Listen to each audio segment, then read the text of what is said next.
الحمد لله نحمده ونستعينه ونستغفره ونؤمن به ونتوكل عليه ونعوذ بالله من شرور أنفسنا ومن سيئات أعمالنا من يهدي الله فلا مضل له ومن يضلل فلا هادي له ونشهد أن محمدا عبده ورسوله ونقر أن المهدي الموعود قد جاء ومضى أما بعد فقال الله تبارك وتعالى في القرآن المجيد أعوذ بالله من الشيطان الرجيم بسم الله الرحمن الرحيم حاميم والكتاب المبين إنا أنزلناه في ليلة المباركة إنا كنا منذرين فيها يفرق كل أمر حكيم صدق اللہ مولانا العظیم۔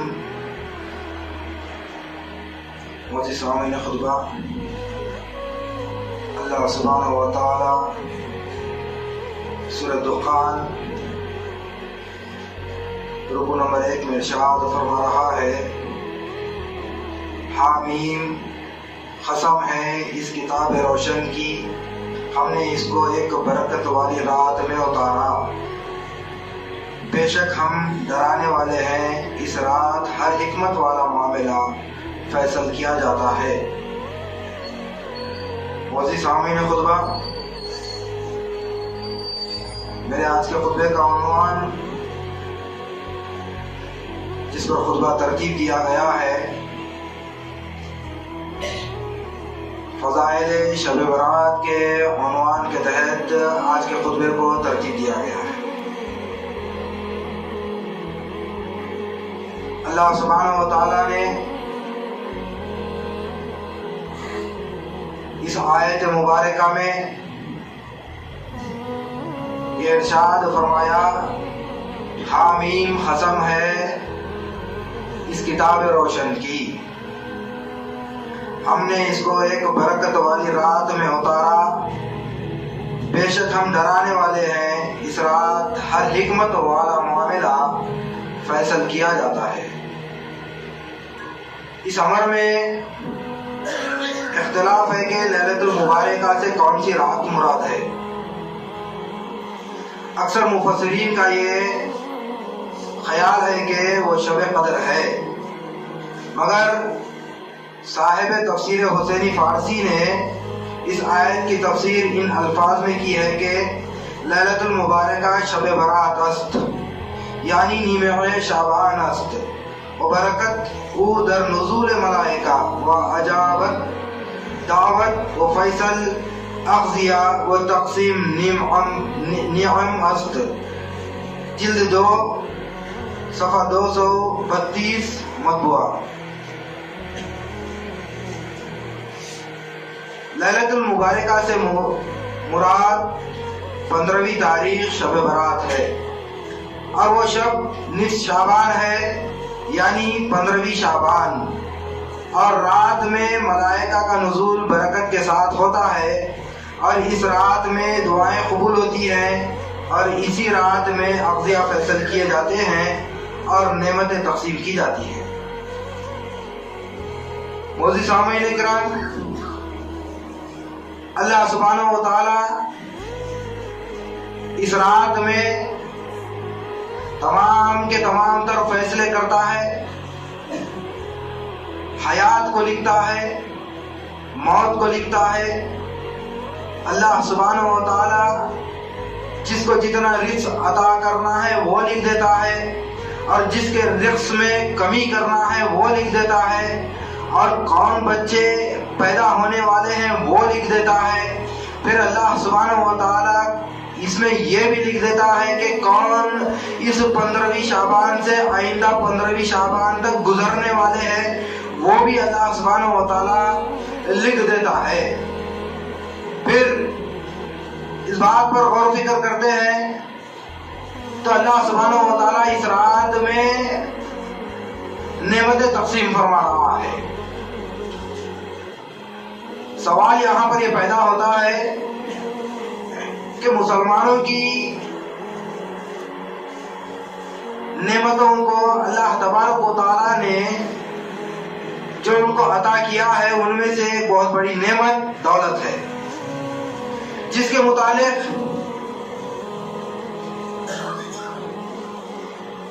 اللہ سبحانہ و تعالیٰ نے قرآن مجید میں ارشاد فرمایا ثم تسألن یومئذ عن النعیم۔ اللہ تبارک و تعالیٰ نے ارشاد فرمایا پھر تم سے قیامت کے دن نعمتوں کی پوچھ ہوگی جو ہم نے عطا کی ہے۔ اللہ تبارک و تعالیٰ نے مسلمانوں کو بے شمار نعمتیں عطا فرمائی ہے۔ ان نعمتوں کے متعلق اللہ تبارک و تعالیٰ قیامت کے دن ہم سے سوال کرنے والا ہے کہ آیا وہ پیسہ ہم کہاں سے کمائے، کہاں پر خرچ کیے، اور راہ خدا میں ہم کتنا کیے۔ اور اللہ سبحانہ و تعالیٰ نے یہ بیان فرما دیا کہ قیامت کے دن ان تمام نعمتوں کے متعلق ہم سے پوچھ کی جائے گی۔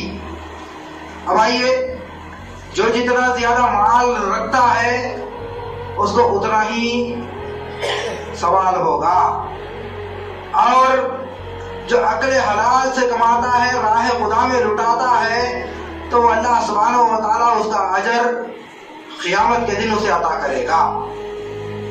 اگر ہم احادیث مبارکہ کا مطالعہ کرتے ہیں تو ہمیں معلوم ہوتا ہے کہ نبی کریم فخر دو عالم صلی اللہ علیہ وسلم کے پاس جب کھجوریں آئی تو نبی پاک صلی اللہ علیہ وسلم اپنے دونوں ہاتھوں سے تقسیم فرمانا شروع کیے۔ تمام کے تمام صحابہ کو آپ نے تقسیم فرمایا، کسی کو 25، کسی کو 15، کسی کو 20، اور کسی کو 100، کسی کو 150۔ حضور پاک علیہ السلام تقسیم فرما رہے ہیں۔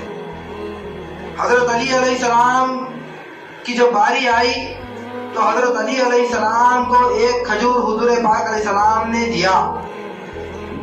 حدیث مبارکہ میں آیا کہ حضرت علی علیہ السلام نے یہ سوال کیا حضور پاک علیہ السلام سے کہ یا رسول اللہ صلی اللہ علیہ وسلم، میرے ماں باپ آپ پر سے قربان، آپ نے کسی کو 10 دیا، کسی کو 20 دیا، کسی کو 25 اور کسی کو کچھ اور دیا، مجھے ایک کیوں عطا فرمایا کھجوروں میں؟ آقا نامدار احمد مصطفیٰ فخر دو عالم صلی اللہ علیہ وسلم کے ذات گرامی کے میں قربان جاؤں۔ آپ نے ارشاد فرمایا اے علی، تو اس پتھر پر جا کر کھڑے ہو جا جو دھوپ میں ہے اور وہ انگار بن چکا ہے۔ حضرت علی علیہ السلام اس پتھر پر کھڑے ہوتے ہیں۔ نبی کریم فخر دو عالم صلی اللہ علیہ وسلم نے ارشاد فرمایا کہ اے علی، تو کتنے کھجور لیا ذرا گن کر بتا۔ تو حضرت علی علیہ السلام نے بیان فرمایا کہ میں ایک کھجور لیا۔ حضور پاک علیہ السلام نے ارشاد فرمایا کہ ابو اس پر سر تو اتر جا۔ پھر دوسرے کو بلایا گیا، دوسرے سے گننے کے لیے کہا گیا، وہ گن رہا ہے اور اس کے پیر جل رہے ہیں۔ آقا نامدار احمد مصطفیٰ فخر دو عالم صلی اللہ علیہ وسلم نے جس کو جتنے کھجور عنایت فرمائے تھے ان کو گننے کے لیے بیان فرمایا اس گرم پتھر پر کھڑا کر کے، تو معلوم کیا ہو رہا ہے کہ جتنا جو لے گا اتنا اللہ تبارک و تعالیٰ کے پاس اسے حساب بھی دینا پڑے گا۔ معلوم یہی ہو رہا ہے کہ آیا وہ مال عقل حلال سے ہے یا حرام سے ہے، یا وہ مال ہم جو کما رہے ہیں اس کو کیسے مقام پر ہم خرچ کرتے ہیں۔ اگر مسجد کے لیے اگر جانماز ہم بچھا دیتے ہیں ایصال ثواب کے لیے، تو وہ جب تک پھٹتا نہیں ہے اس کو استعمال کیا جاتا ہے، وہ اللہ تبارک و تعالیٰ اس کے پاس اس کا اجر اس کو پہنچاتے رہتا ہے۔ جیسا کہ حضرت عثمان غنی رضی اللہ تعالیٰ عنہ کا اگر ہم واقعہ لیتے ہیں تو نبی کریم فخر دو عالم صلی اللہ علیہ وسلم نے اپنے پاس ندا کروائی اور آپ نے ارشاد فرمایا کہ ایک یہودی کا کنواں بک رہا ہے، اسے کون آگے بڑھ کر آئے گا اور خریدے گا؟ حضرت عثمان غنی رضی اللہ تعالیٰ عنہ کے میں قربان جاؤں، آپ اٹھ کر آتے ہیں اور آپ نے ارشاد فرمایا کہ یا رسول اللہ صلی اللہ علیہ وسلم، اس کنویں کو میں خرید لیتا ہوں اور امت کے لیے وقف کر دیتا ہوں۔ اور آقا نامدار احمد مجتبی فخر دو عالم صلی اللہ علیہ وسلم نے یہ ارشاد فرمایا کہ جب تک تو زندہ ہے لوگ اس پانی سے سیراب ہوتے رہیں گے، اس پانی کو استعمال کرتے رہیں گے۔ جب تک تو زندہ ہے تجھے ثواب ملتے رہے گا، تو مرنے کے بعد بھی تجھے ثواب ملتے رہے گا۔ تو معلوم کیا ہو رہا ہے کہ کچھ ایسے کار خیر کرو جس کی وجہ سے ثواب جاریہ بن جائے، اور قیامت تک اللہ تبارک و تعالیٰ کے وہ بندے اس چیز کو جو ہم اللہ کی راہ میں عطا کرتے ہیں، راہ خدا میں اگر مساجد کو پیسہ لگاتے ہیں، وہ پاک پیسہ لگاتے ہیں جس کی وجہ سے ایک اینٹ بھی لگا دی جاتی ہے تو اس کے لیے وہ ثواب جاریہ بن جاتا ہے۔ پھر آئیے اس سلسلے میں ہمیں غور و فکر کرتے ہیں تو ہمیں معلوم ہوتا ہے کہ ناچ گانے پر، شادی بیاہ میں ہزاروں روپے ہم لٹا دیتے ہیں، کیا شریعت اس کا حکم دیتی ہے؟ تو معلوم کیا ہو رہا ہے کہ وہ شریعت اس کا حکم نہیں دیتی۔ شریعت تو یہ بتاتی ہے کہ وہ راہ خدا میں اگر مال خرچ کرے تو کسی غریب کی ایک شادی ہو سکتی ہے۔ اور دوسری بات کہ ہم گانے اور بجانے میں جب پیسہ لٹاتے ہیں، کیا اللہ سبحانہ و تعالیٰ وہ نعمت عظمیٰ کے متعلق ہم سے قیامت کے دن سوال نہیں کرے گا؟ تو اللہ تبارک و تعالیٰ نے یہ واضح الفاظ میں بیان فرما دیا قرآن مجید میں، ثم تسألن یومئذ عن النعیم۔ اللہ تبارک و تعالیٰ نے سورہ تکاثر میں یہ بیان فرمایا، پھر تم سے قیامت کے دن نعمتوں کی پوچھ ہوگی۔ تو وہ دولت جو اللہ سبحانہ و تعالیٰ نے مسلمانوں کو عطا کیا، وہ نعمت کو کہاں پر وہ تقسیم کرتا ہے؟ تو معلوم کیا ہو رہا ہے کہ اس کے متعلق بھی پوچھ ہوگی اللہ تبارک و تعالیٰ کی بارگاہ میں۔ حدیث مبارکہ میں آیا کہ نبی کریم فخر دو عالم صلی اللہ علیہ وسلم کو ایک عربی آتا ہے، اپنے باغ میں لے جاتا ہے، چند کھجوریں توڑ کر خوشے لاتا ہے اور انگور کے خوشے لا کر حضور پاک علیہ السلام کی خدمت اقدس میں رکھتا ہے۔ جلیل القدر صحابہ آپ کے ساتھ موجود ہیں اس باغ میں، حضور پاک علیہ السلام خود تناول فرماتے ہیں اور لوگوں کو بھی آپ تقسیم فرماتے ہیں اور کھانے کا آپ حکم صادر فرماتے ہیں۔ وہ تمام کے تمام وہ کھانے کے بعد حضرت عمر فاروق رضی اللہ تعالیٰ عنہ جلیل القدر صحابی ہے، حضور پاک علیہ السلام کے وہ اس باغ کے کنویں میں اترتے ہیں، ہاتھ میں پانی لیتے ہیں اور آپ نے ارشاد فرمایا کہ کتنا ٹھنڈا پانی ہے۔ ہاتھ میں لینے کے بعد آپ نے اس کی ٹھنڈک کو محسوس کیا۔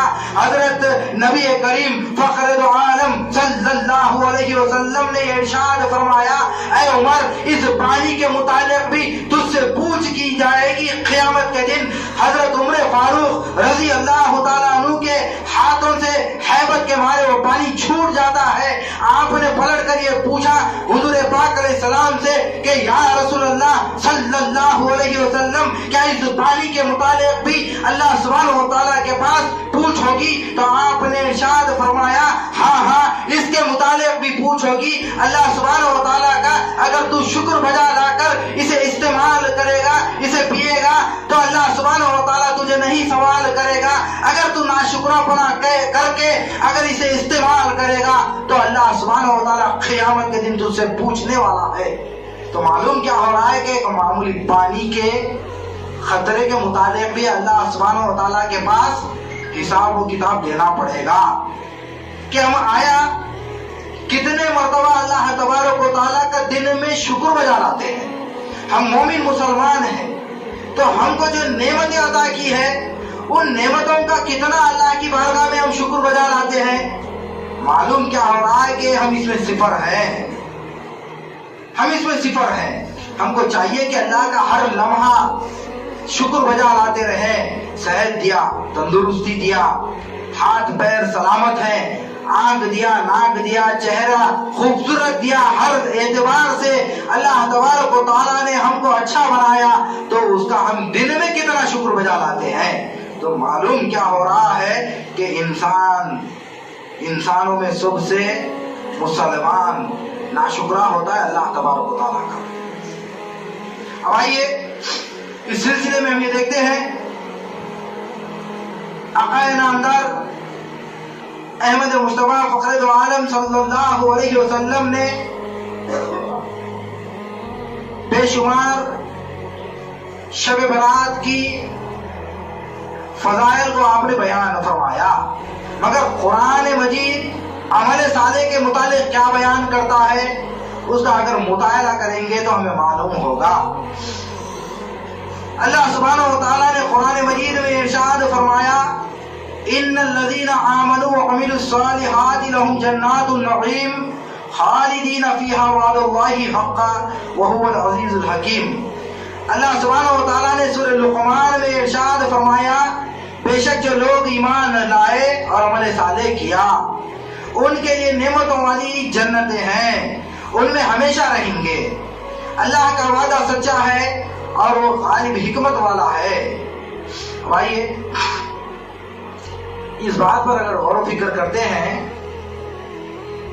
قرآن مجید کے اس آیت مبارکہ پر, تو ہمیں معلوم ہوتا ہے کہ جنت کی نعمتوں کو اللہ تبارک و تعالیٰ نے عمل صالح پر موقوف رکھا ہے.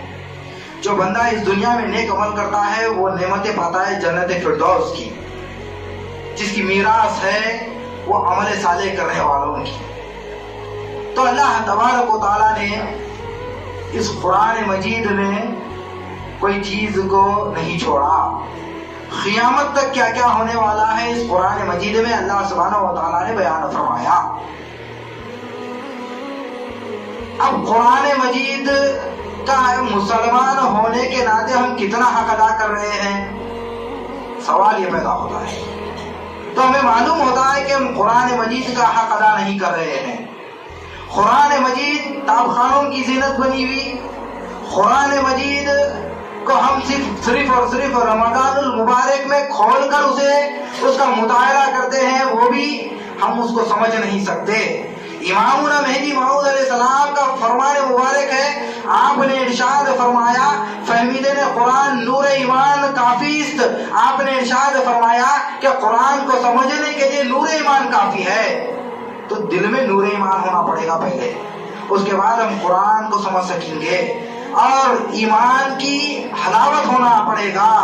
ہمارے قلوب دنیا کی محبت میں ڈوب چکے ہیں, وہ دنیا کی محبت کو نکال کر اللہ کی محبت ہمارے دلوں میں اجاگر کرنے کی ضرورت ہے. پھر آئیے اس سلسلے میں ہم یہ دیکھتے ہیں کہ آقا نامدار احمد مصطفیٰ فخر دو عالم صلی اللہ علیہ وسلم نے کیا ارشاد فرمایا, یا فاطمہ لا تتکلی انکی ابنتی اعملی اعملی اعملی. اے فاطمہ تو اس بھروسے میں مت رہ کہ تم محمد صلی اللہ علیہ وسلم کی بیٹی ہے, تو یہ گمان میں مت رہ, تیرا کام کیا ہے, عمل کیے جا عمل کیے جا عمل کیے جا.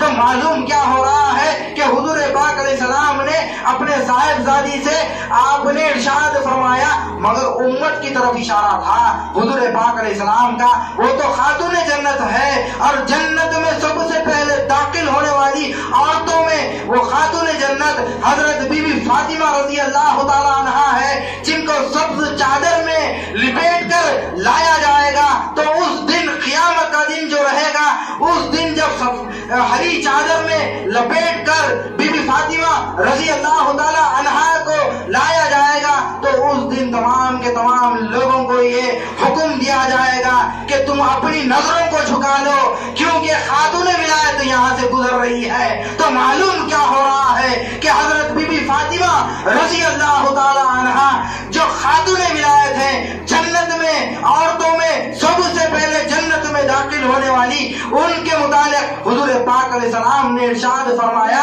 اے فاطمہ تیرا کام ہے عمل کرنا عمل کرنا عمل کرنا. امت کی طرف اشارہ دے رہے ہیں حضور پاک علیہ السلام. آپ بتا رہے ہیں امت کو تم عمل کر کے جاؤ اس دنیا سے. ان کو کوئی عمل کرنے کی ضرورت نہیں ہے، وہ پہلے سے ہی باعمل تھے. ان کا اوڑھنا بچھونا قرآن مجید تھا. ان کا دامن رسول سے کبھی وہ جدائی ان کو منظور نہیں تھی. حضور پاک علیہ السلام کے دامن سے وہ چمٹے ہوئے رہتے تھے، کبھی بھی جدائی منظور نہیں تھی. وہ تو خاتون ولایت تھے. اب آئیے حضرت امامنا میرا سید محمد مہدی موعود علیہ السلام نے ارشاد فرمایا، نہ پسر احمد کو پوچھے گا، نہ پسر محمد کو پوچھے گا، عمل با محبت کو پوچھے گا. قیامت کے دن اللہ تبارک و تعالیٰ تم سے یہ سوال نہیں کرے گا کہ تم احمد یعنی محمد مصطفیٰ صلی اللہ علیہ وسلم کی اولاد ہے یا بیٹا ہے کہہ کر تم سے سوال نہیں کیا جائے گا. احمد یا محمد یعنی مہدی موعود علیہ السلام کی اولاد ہے یا بیٹا ہے کہہ کر تم سے سوال نہیں کیا جائے گا، بلکہ عمل با محبت کے متعلق سوال کیا جائے گا.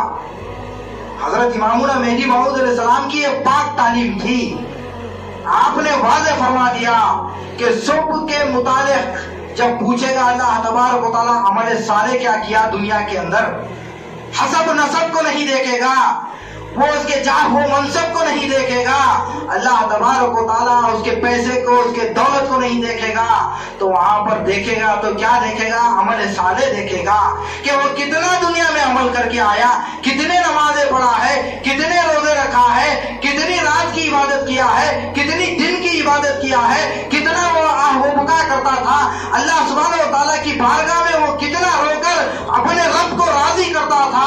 اللہ سبحانہ و تعالیٰ ان تمام چیزوں کو پوچھنے والا ہے اور ان تمام چیزوں کو دیکھنے والا ہے. قیامت کے دن اللہ تبارک و تعالیٰ ایک ایک چیز کے متعلق ہم سے سوال کرنے والا ہے. پھر آئیے اس سلسلے میں ہم یہ دیکھتے ہیں، اگر احادیث مبارکہ کا مطالعہ کرتے ہیں تو ہمیں معلوم ہوتا ہے کہ یہ جو برات ہے یعنی کہ شب برات، اس میں اللہ تبارک و تعالیٰ نے کئی گنہگاروں کو اس رات بخشتا ہے. برات کے معنی دوزخ کی آگ سے رستگاری ہے، چھٹکارا ہے. اس رات میں کئی گنہگاروں کو اللہ سبحانہ و تعالیٰ بخشتا ہے. اب آئیے اس رات کی فضیلت کیا ہے. حدیث مبارکہ میں آیا، حضور پاک علیہ السلام نے ارشاد فرمایا، وقال علیہ السلام والذی بعثنا بالحق نبیا من صلوا علی فی هذه الليلة یاتیا من الثواب النبیین والمرسلین والملائکہ والناس اجمعین. یہ قرۃ الواعظین کی روایت ہے، صفحہ 182 جلد 2 کی. آقائے نامدار احمد مصطفیٰ فخر دو عالم صلی اللہ علیہ وسلم نے ارشاد فرمایا، قسم ہے پروردگار کی جو مجھ پر اس رات یعنی کہ 15ویں شعبان، جو اب 5 دن باقی رہ گئے آنے کے لیے، حضور پاک علیہ السلام ارشاد فرماتے ہیں، قسم ہے پروردگار کی جو مجھ پر اس رات درود پڑے اس کو انبیاء، مرسلین اور ملائکہ کا ثواب دیا جاتا ہے. جو کثرت سے درود پڑتا ہے اس رات نیمے شعبان یعنی کہ 15ویں شعبان کی رات میں، اگر کوئی کثرت سے درود پڑتا ہے تو ملائکہ، مرسلین اور انبیاء علیہ السلام کا ثواب اسے عطا کیا جاتا ہے. حضور پاک علیہ السلام نے ارشاد فرمایا. پھر اس کے ساتھ اگر مزید احادیث مبارکہ کا مطالعہ کرتے ہیں تو ہمیں معلوم ہوتا ہے کہ اس رات کی فضیلت کیا ہے. زہرۃ الریاض کی ایک روایت کو قلمبند کیا گیا جس میں حضرت عیسیٰ علیہ السلام کے واقعے کو بیان کیا گیا. حضرت عیسیٰ علیہ السلام 14ویں رات کا چاند تھا، آپ رات میں سیر پر نکلے. حدیث مبارکہ میں آیا، جب آپ رات میں سیر پر نکلے تو آپ نے دیکھا کہ ایک پتھر ہے پہاڑ پر رکھا ہوا جو دودھ سے بھی زیادہ صاف اور شفاف ہے. اس کے ارد گرد آپ گھومنا شروع کیے. عیسیٰ علیہ السلام، اللہ تبارک و تعالیٰ کی جانب سے وحی آتی ہے، اے عیسیٰ تو کیا دیکھ رہا ہے؟ تو آپ نے ارشاد فرمایا، یا باری تعالیٰ میں تیری قدرت کو دیکھ رہا ہوں. کہ کتنا صاف اور شفاف دودھ سے بھی زیادہ تو نے صاف اور شفاف پتھر کو پیدا کیا ہے۔ اللہ پاک نے ارشاد فرمایا اس کے اندر کیا ہے وہ دیکھنے کا خواہش مند ہے تو؟ عیسیٰ علیہ السلام نے ارشاد فرمایا ہاں ہاں کیوں نہیں، اگر تو دکھائے گا تیری قدرت کو تو میں دیکھنے کے لیے تیار ہوں۔ اللہ پاک اس پتھر کو پھٹنے کا حکم دیتا ہے، پتھر دو شاخ ہو جاتا ہے۔ اس کے اندر ایک شیخ کبیر ہے، اس کے اندر ایک شیخ کبیر ہے جس کے سامنے عصا پڑا ہوا ہے اور اس کے سامنے ایک انگور کا خوشہ لٹکا ہوا ہے۔ تو آپ نے اس سے کلام کیا اور سوال کیا، آپ نے اس سے پوچھا کہ تو اس میں کتنے برس سے رہ رہا ہے؟ تو اس نے بیان کیا کہ میں اس میں 400 برس سے اللہ پاک کی عبادت کر رہا ہوں۔ اور تیری غذا کیا ہے؟ تو اس نے بیان کیا یہ انگور کا خوشہ روزانہ اللہ پاک مجھے یہاں پر پہنچاتا ہے، یہی میری غذا ہے اور اسی سے میری پیاس بھی بجھتی ہے، اور 400 برس سے اس میں اللہ پاک کی عبادت کر رہا ہوں۔ تو حضرت عیسیٰ علیہ السلام متعجب ہوتے ہیں، اللہ پاک سے رجوع ہوتے ہیں اور ارشاد فرماتے ہیں کہ یا باری تعالیٰ اس سے بھی کوئی افضل ترین چیز تیرے پاس موجود ہے؟ تو حضرت عیسیٰ علیہ السلام کو اللہ پاک نے بیان فرمایا ہاں ہاں میرے پاس ایک چیز موجود ہے جو امت محمدیہ کے لیے میں مخصوص کر کے رکھا ہوں، وہ 15ویں شعبان کی شب ہے، جو اس میں نماز پڑھے گا، جو اس میں درود بھیجے گا، تو میرے محبوب صلی اللہ علیہ وسلم پر جب اس میں درود بھیجے گا، اس میں نماز پڑھے گا، دن کا روزہ رکھے گا، تو اس کو اس 400 سالہ عبادت سے زیادہ اس کو افضل ترین ثواب عطا کیا جائے گا۔ تو معلوم کیا ہو رہا ہے کہ حضرت عیسیٰ علیہ السلام نے اللہ تبارک و تعالیٰ سے یہ دعا کی لیتنی کنتی یا امت محمدیہ رسول اللہ صلی اللہ علیہ وسلم، حضور پاک علیہ السلام کی امت میں مجھے شامل کر لے یا باری تعالیٰ۔ آپ نے عیسیٰ علیہ السلام نے دعا فرمائی، عیسیٰ ابن مریم دعا کر رہے ہیں کہ امت محمدیہ میں ہمیں شامل فرما لے تاکہ یہ رات ہم پائیں اور اس کا ثواب اٹھا لیں۔ تو آج ہم امت محمدیہ ہیں، یہ اللہ کا بڑا احسان عظیم ہے ہم پر کہ ہم کو امت مسلمہ میں پیدا کرا اور امت مہدویہ میں پیدا کرا، امت محمدیہ میں پیدا کرا۔ ہم نام لیوا ہیں حضور پاک علیہ السلام کے، ہم ان کے سلسلے سے جڑے ہوئے ہیں جو حضور پاک علیہ السلام کا سلسلہ ہے، ہم ان کے دامن سے جڑے ہوئے ہیں جو حضور پاک علیہ السلام کا دامن ہے، ہم ان کے دامن سے چمٹے ہوئے ہیں۔ تو معلوم کیا ہو رہا ہے کہ عیسیٰ نبی اللہ پاک سے دعا کر رہے ہیں کہ مجھے بھی امت محمدیہ میں شامل کر لے۔ اللہ پاک نے آپ کی دعا کو قبولیت کا جامہ عطا فرمایا، آسمانوں میں زندہ اٹھا لیا۔ قیامت کے قریب جب آئیں گے تو معلوم کیا ہو رہا ہے کہ امتی بن کر آئیں گے۔ دعا کو قبول فرما لیا اللہ پاک نے، امتی بن کر آئیں گے حضرت عیسیٰ علیہ السلام۔ تو وہ رات جو شب ہے جس میں ہم 15ویں شعبان میں رات میں عبادت کرتے ہیں، دن میں روزہ رکھتے ہیں، اس کی افضلیت 400 سالہ عبادت سے بھی زیادہ ہے۔ اب آئیے آقا نامدار احمد مجتبیٰ فخر دو عالم صلی اللہ علیہ وسلم اس رات کے متعلق کیا ارشاد فرمائے ہیں، اس کے فضائل کیا ہیں؟ حدیث مبارکہ میں آیا عن ابی موسیٰ عن علی ابن ابی طالب قال قال رسول اللہ صلی اللہ علیہ وسلم اذا كانت ليلة النصف من شعبان فقوموا ليلها وصوموا نهارها فإن الله ينزل فيها لغروب الشمس إلى السماء الدنيا فيقول ألا من مستغفر لي فأغفر له، ألا مسترزق فأرزق، ألا مبتلعا فعافية، ألا كذا حتى يطلع الفجر۔ یہ ابن ماجہ جلد 1 صفحہ 688 مطبوع۔ حضرت علی ابن ابی طالب رضی اللہ تعالیٰ عنہ ارشاد فرماتے ہیں کہ نبی پاک صلی اللہ علیہ وسلم نے فرمایا جب شعبان کے مہینے کی نصف رات یعنی کہ 15ویں شعبان 15ویں شعبان کو عبادت کرو اور اس کے دوسرے دن روزہ رکھو، اس لیے کہ اللہ سبحانہ و تعالیٰ خاص شان کے ساتھ آسمانی دنیا پر نزول کرتا ہے۔ پھر اللہ سبحانہ و تعالیٰ پکار کر کہتا ہے کوئی مجھ سے مغفرت کا طلبگار، میں اس کے گناہوں کو بخش دوں۔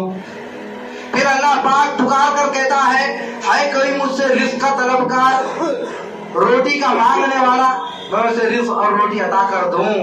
پھر اللہ سبحانہ و تعالیٰ ارشاد فرماتا ہے کہ ہے کوئی بیماری سے شفا پانے والا تو میں اسے بیماری سے اچھا کر دوں اور شفا یاب کر دوں۔ پھر اللہ تبارک و تعالیٰ ہے کوئی ایسا یعنی کہ اللہ قضا یہاں تک کہ فجر طلوع ہو جاتی ہے اور نبی کریم فخر عالم صلی اللہ علیہ وسلم نے ارشاد فرمایا وہ آسمانی دنیا پر جب نزول کرتا ہے تو ایک خاص شان کے ساتھ پہلے آسمان پر آ جاتا ہے، جب غروب ہو جاتا ہے سورج اسی کے ساتھ مغرب کے ساتھ اللہ تبارک و تعالیٰ پہلے آسمان پر رہتا ہے، اپنے بندوں کو پکارتے رہتا ہے، پھر یہاں تک کہ فجر طلوع ہو جاتی ہے۔ جب تک اللہ سبحانہ و تعالیٰ پکارتے رہتا ہے کوئی مجھ سے بیماری کا شفایاب ہونے والا، دعا کرنے والا کہ میں اسے شفایاب کر دوں، ہے کوئی مجھ سے رزق کا مانگنے والا اسے رزق عطا کر ڈالوں، ہے کوئی میرا دیدار طلب کرنے والا اسے میں اپنا دیدار عطا کر ڈالوں۔ تو معلوم کیا ہو رہا ہے کہ اللہ پاک رات بھر اس 15ویں شعبان یعنی کہ شب برات میں پکارتے رہتا ہے۔ اب آئیے اور ایک حدیث کو آپ سماعت کیجئے۔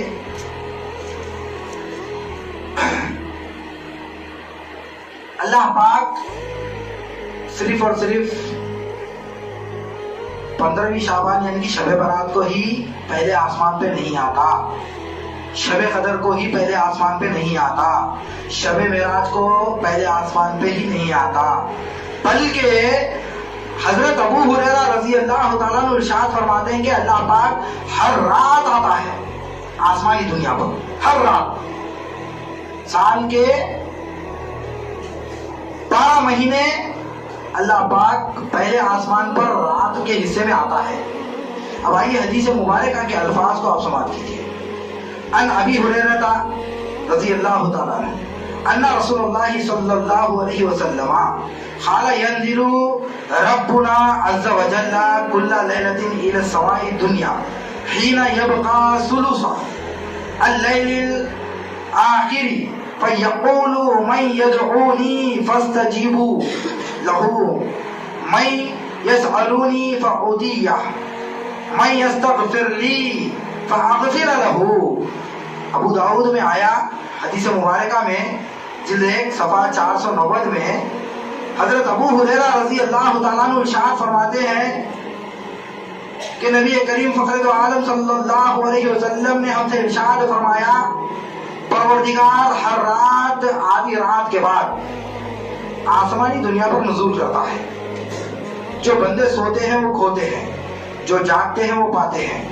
تو اللہ پاک اس رات ہر رات آسمانی دنیا پر ایک خاص شان کے ساتھ نزول کرتا ہے اور رات بھر پکارتے رہتا ہے اپنے بندوں کو، ہے کوئی بیماری کا شفا طلب کرنے والا میں اسے اچھا کر دوں، ہے کوئی مجھ سے رزق کا طلبگار میں اسے رزق عطا کر دوں۔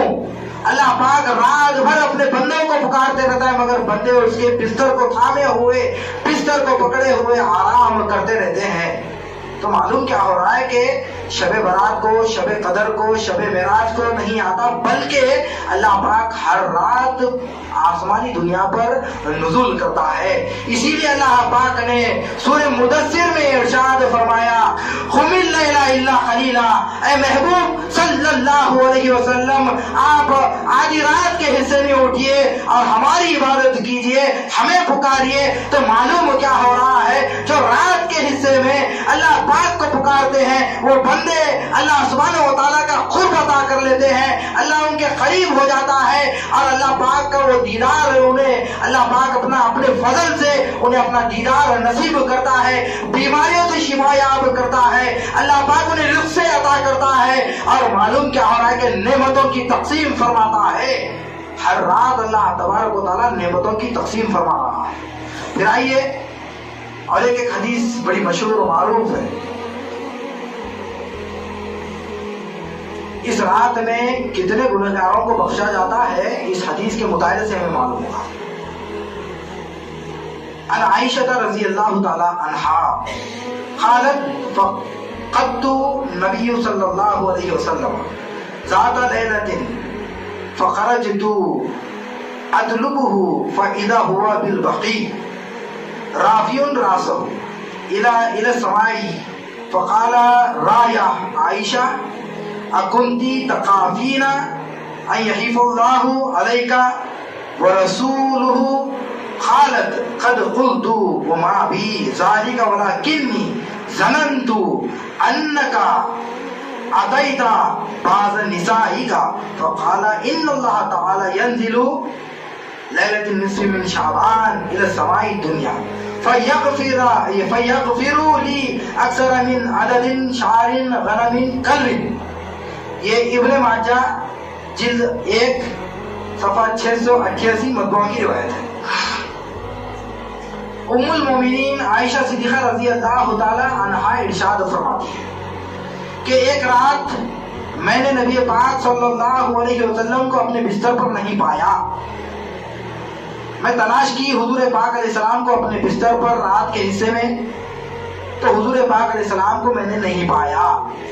پھر میں رات میں اٹھی اور ڈھونڈنے نکلی. حضور پاک علیہ السلام کہیں دوسری زوج محترمہ کے پاس تشریف لے گئے ہوں گے. نبی کریم فخر دو عالم صلی اللہ علیہ وسلم کو جب ڈھونڈنے نکلے آپ، تو آپ نے دیکھا کہ حضور پاک علیہ السلام جنت البقیع میں موجود ہیں، قبرستان میں جو عام مسلمانوں کا قبرستان ہے.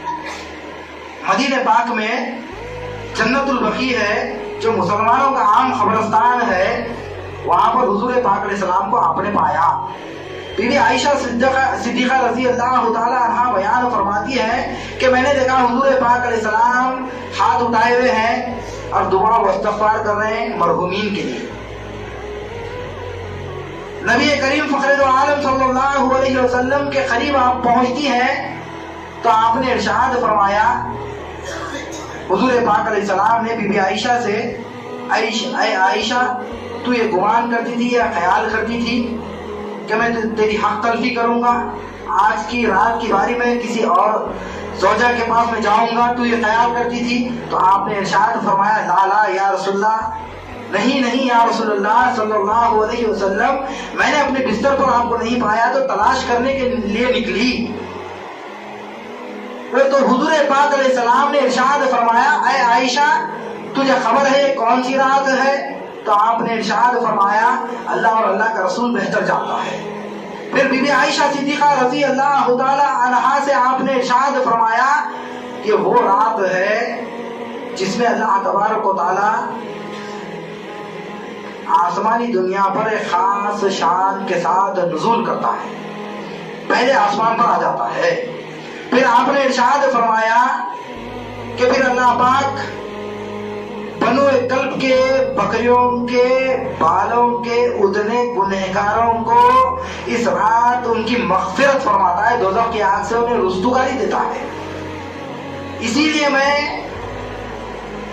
قبرستان آ کر ان کے لیے دعا و استغفار کر رہا ہوں. تو ایک معلوم کیا ہو رہا ہے کہ حضور پاک علیہ السلام کی سنت سے یہ عمل ثابت ہے کہ زیارت کرنا حضور پاک علیہ السلام کی سنت ہے. 15ویں شعبان میں ہم جاتے ہیں ہمارے مرحومین کے لیے، ان کی مغفرت کے لیے ہم دعا مانگتے ہیں. اور اس کے علاوہ حضور پاک علیہ السلام نے ارشاد فرمایا جمعے کے دن بعد از جمعہ کوئی اپنے ماں باپ میں سے یا ان میں سے ایک کی اگر کوئی زیارت کرتا ہے تو ان کو نیکوکاروں میں لکھا جاتا ہے، اس کا نام درج کر دیا جاتا ہے، اپنے ماں باپ کے ساتھ نیکی کرنے والا لکھا جاتا ہے. تو معلوم کیا ہو رہا ہے کہ حضور پاک علیہ السلام کی تمام تر سنتیں ہیں یہ. پھر آئیے اس سلسلے میں ہم دیکھتے ہیں کہ مزید احادیث مبارکہ کا مطالعہ کرتے ہیں تو ہمیں معلوم ہوتا ہے عن ابی موسیٰ الاشعری ان رسول اللہ صلی اللہ علیہ وسلم قال ان اللہ یطلع فی لیلۃ النصف من شعبان فیغفر لجميع خلقه الا مشرک او مشاہین. ابن ماجہ جلد 1 صفحہ 688 مطبوع. ابو موسیٰ اشعری رضی اللہ تعالیٰ عنہ ارشاد فرماتے ہیں کہ نبی پاک صلی اللہ علیہ وسلم نے فرمایا بے شک اللہ تعالیٰ برآمد ہوتا ہے، یعنی کہ آسمانی دنیا پر ایک خاص شان کے ساتھ نزول کرتا ہے. پھر آپ نے ارشاد فرمایا شعبان کی 15ویں رات کو اپنے سارے بندوں کو بخش دیتا ہے، گنہگاروں کو، سارے کے سارے گنہگاروں کو بخش دیتا ہے، مگر مشرک کو جو خدا کی راہ میں شریک کرتا ہے کسی کو اس کی عبادت میں، اس کو نہیں معاف فرماتا اللہ تبارک و تعالیٰ. پھر آپ نے ارشاد فرمایا حضور پاک علیہ السلام نے، اور اس کو جو بغض رکھے مسلمان بھائی سے، اپنے دل میں عداوت رکھے، کینہ رکھے، اس کو بھی اللہ پاک اس رات معاف نہیں فرماتا. پھر آپ نے ارشاد فرمایا شرابی کو بھی معاف نہیں کرتا اللہ پاک اس رات میں، اور دوسرا اپنے ماں باپ کا جو نافرمان رہتا ہے اس کو بھی معاف نہیں فرماتا.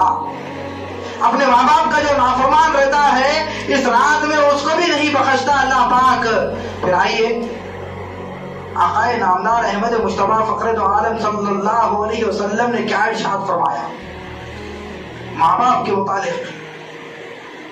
بی بی آمنہ رضی اللہ تعالی عنہا آقا نامدار احمد مصطفیٰ فخر دو عالم صلی اللہ علیہ وسلم یہ ارشاد فرماتے ہیں اگر میری والدہ ماجدہ زندہ ہوتی میں عشاء کی نماز پڑھا رہا ہوتا، اگر میری ماں مجھے پکارتی بیٹا محمد تو میں نماز کو توڑ کر اپنی والدہ ماجدہ کی آواز پر لبیک کہتا. تو معلوم کیا ہو رہا ہے کہ نماز کو توڑ کے جانے کا حکم دیا جا رہا ہے. تو والدہ ماجدہ کے پکارنے پر حضور پاک علیہ السلام نے ارشاد فرمایا کہ میری نماز کو میں توڑ کر میری والدہ کی آواز پر میں لبیک کہتے ہوئے وہاں پر میں پہنچ جاتا. تو معلوم یہی ہو رہا ہے کہ حضور پاک علیہ السلام نے ہمیں تعظیم و تکریم کرنا بتایا. حضرت موسیٰ کلیم اللہ موسیٰ علیہ السلام آپ کے تعلق سے حدیث مبارکہ میں آیا کہ آپ نے اللہ پاک سے کلام کیا. کلام جب کیے تو موسیٰ علیہ السلام اس وقت اللہ پاک سے پوچھے یا باری تعالیٰ جنت میں میرا ساتھی کون ہے؟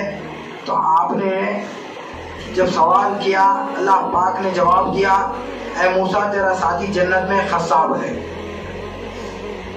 جنت میں تیرا ساتھی ایک خصاب ہے. تو آپ نے تعجب ہو کر یہ پوچھا متعجب ہو کر کہ میں ٹھہرا نبی اللہ، وہ ٹھہرا ہے خصاب، وہ جنت میں میرا ساتھی. اچھا ٹھیک ہے اس کا پتہ مجھے بتا، میں اس کے گھر کو جانا چاہتا ہوں، اس سے ملاقات کرنا چاہتا ہوں.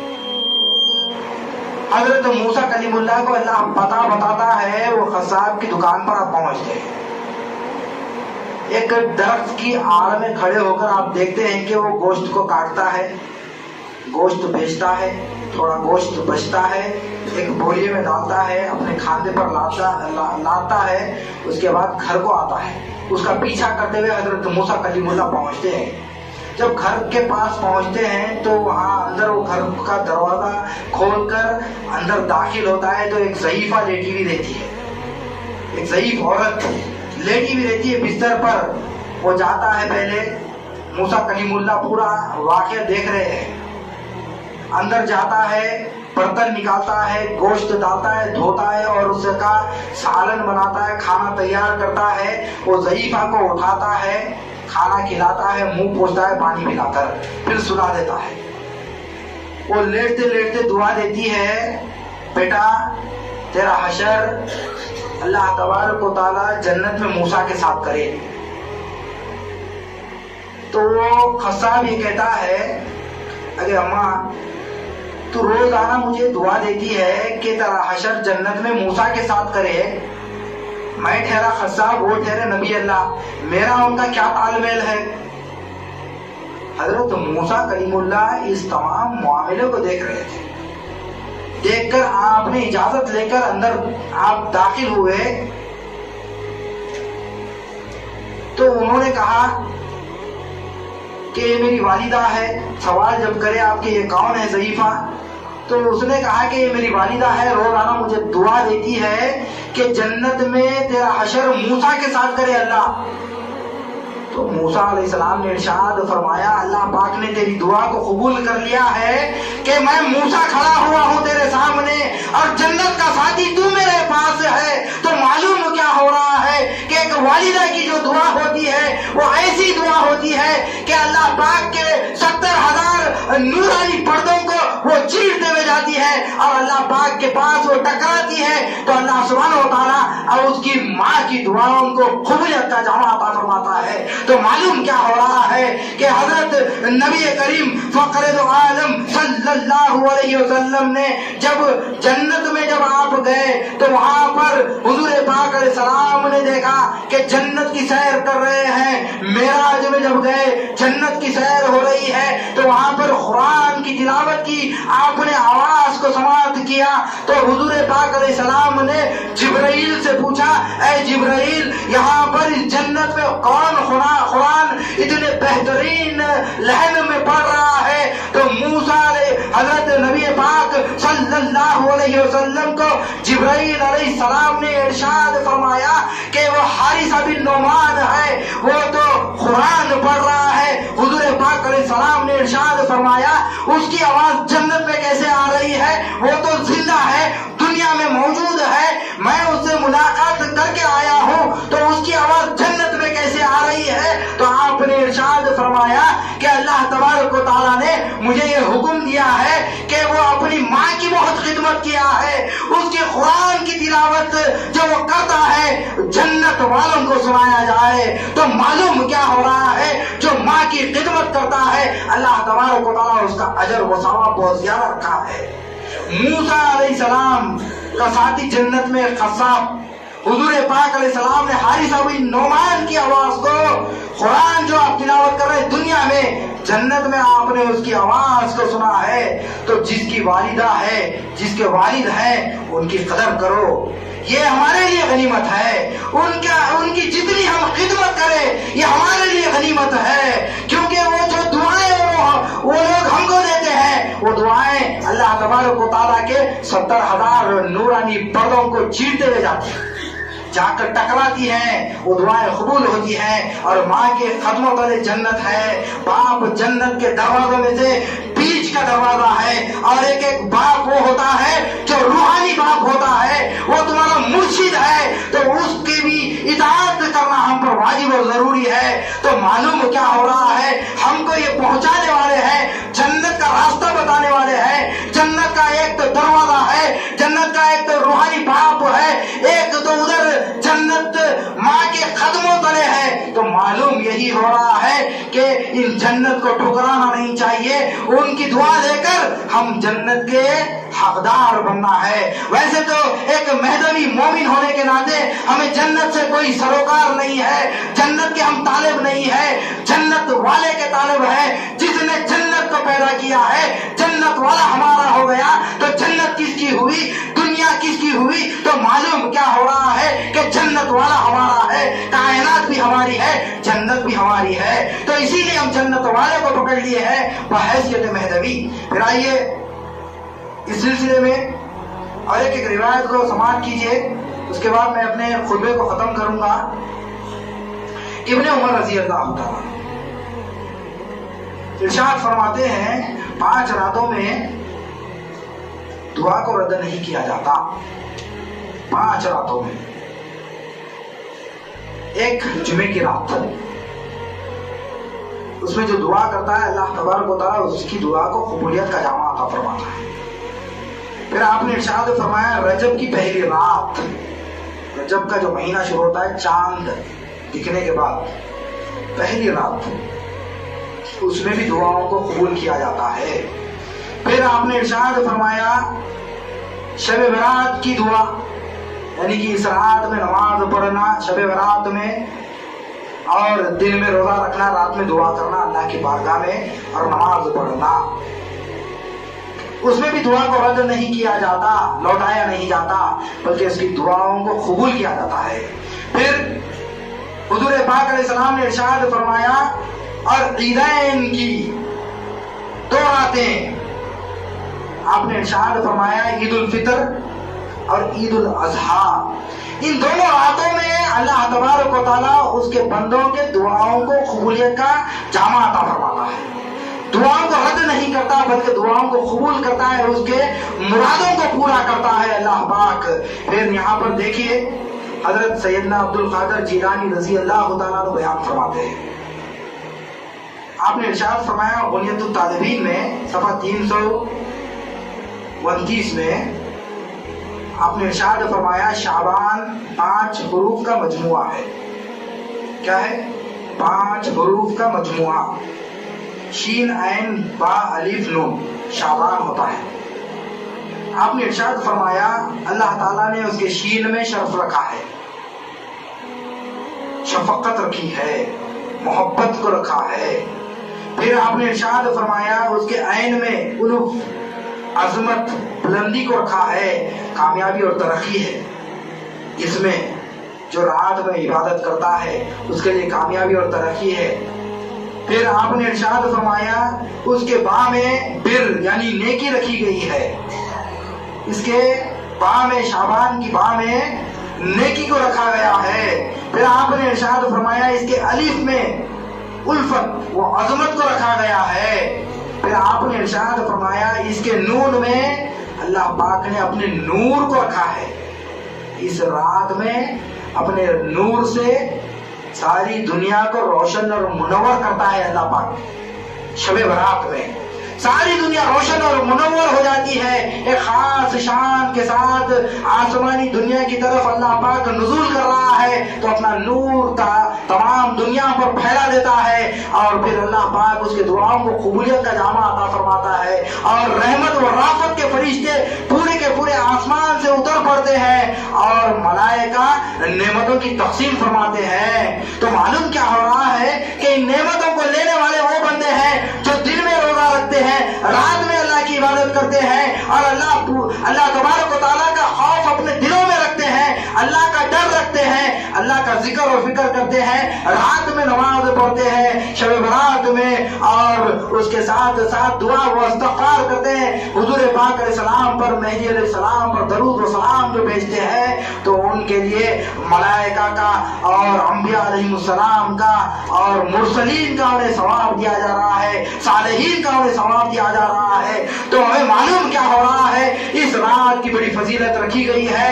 ہم کو چاہیے کہ اس میں بھرپور عبادت کرے، جتنا ہو سکے عبادت کرے، جتنا ہو سکے اللہ کو راضی کرنے کی کوشش کرے، آہ و بکا کرے، گریہ وزاری کرے، آنکھوں سے آنسوں کو اتنا بہائے یہاں تک کہ مسلح تر ہو جائے، اور اللہ پاک ہماری دعاؤں کو قبول کر لے۔ میں آخر میں دعا کرتا ہوں اللہ پاک ہم تمام لوگوں کو عمل صالح کرنے کی توفیق عطا فرمائے۔ اللہ پاک سے دعا ہے کہ ہم تمام لوگوں کے گناہوں کو معاف فرما ڈالے۔ اللہ پاک سے دعا ہے کہ اللہ سبحانہ و تعالی ہم تمام لوگوں کے گناہوں کو معاف فرماتے ہوئے اس کے ساتھ ساتھ ہم تمام لوگوں کے اندر جو لوگ گزر چکے ہیں ان کی مغفرت فرما ڈالے۔ اللہ تبارک و تعالیٰ سے دعا ہے ان کے لیے ان کی قبر میں جنت فردوس کی کھڑکی کو کھول ڈالے۔ اللہ پاک سے دعا ہے ان کی قبر کو کشادہ کر ڈالے۔ اللہ تبارک و تعالیٰ سے دعا ہے انہیں جنت فردوس کی نعمتوں سے سرفراز فرمائے، اپنی جوائے رحمت میں انہیں جگہ عطا فرمائے۔ اللہ پاک سے دعا ہے کہ ہم تمام لوگوں کو اس دار دنیا میں اور آخرت میں اپنے دیدار سے مشرف فرمائے، ہماری آنے والی نسلوں کو تا قیامت تک مہدویت پر دائم و قائم رکھے، ایمان پر زندہ رکھے، ایمان پر خاتمہ بالخیر کرے۔